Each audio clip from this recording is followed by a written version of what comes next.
फुगीरपणान रिकाम्या राणी हसते येड्याचा विचार फुगीरपणान रिकाम्या राणी हसते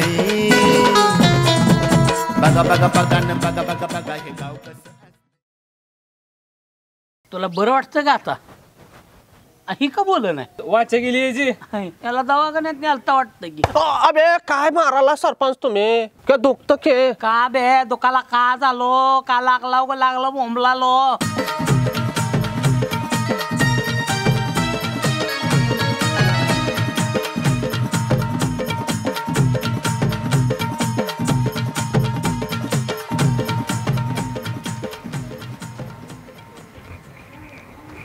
गावात लपड्याचं प्रमाण वाढलेलं आहे तर तुम्हाला ह्यात जरा लक्ष घालावं लागणार आहे.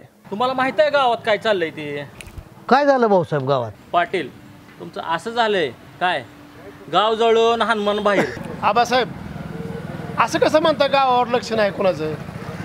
बरं आता मी काय म्हणतो पुढाऱ्यांचं जर गावावर लक्ष नसेल तर मला ठराव घ्यावा लागेल. भाऊसाहेब आणला का ठराव मध्ये तुम्ही? पहिलं विषय समजून घेत जावा आणि मग ठरावाचे विषय घेत जावा. तीच तर विषय सांगायला आलोय ना आम्ही. आला का सतीश अख्ख्या गावातलं सगळे विषय तर आम्हाला माहिती आहे का? असा कुठलाच विषय नाही हा आणि तू कसला विषय सांगायला आलाय? गावात लपड्याचं प्रमाण लय वाढलंय. ती सरपंचाची दोन नाही ती वय लाडकी हा सुरजा न्यान्या तर ती सुरजा आणि ती पोरगी देवळा माग बोलताना मी बघितले त्या. सरपंच लयच दाब दिसतोय राव तुमचा. या तुम्हाला बी दावतो नुसता रांग्यावर दाब देऊ नका गावावर जरा दाब ठेवा सरपंच. सगळ्या गावावर माझा दाब आहे दाब. माहिती का गावात काय काय झालंय काय काय नाही ते तुम्हाला?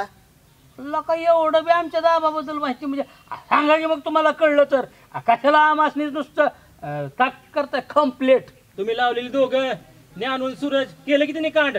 त्या सतीशनं सांगितलं आम्हाला की मंदिराच्या पाठीमाग ती पोरी संग दोघं जण बोलवत होती. भाऊसाहेब दरवेळेस तुम्ही म्हणता का ना ठराव घेऊ का ठराव घेऊ का ठराव घेऊ का? आता एक काम करा ही ह्याचा घ्या ठराव आणि त्याची करा सुरळी आणि ती द्या सरपंचाच्या हातात. ए पाटील अहो गावावर माझा दबदबा आहे आणि ह्या असलं चालू देत नाही मी गावात. आणि का लावलंय घ्या सुरळी घ्या सुरळी घ्या सुरळी घ्या की तुम्हीच खिशात घालून इथं. सरपंच ती पोरगी 8वी 9वीची आई टोनगी केवढी आ?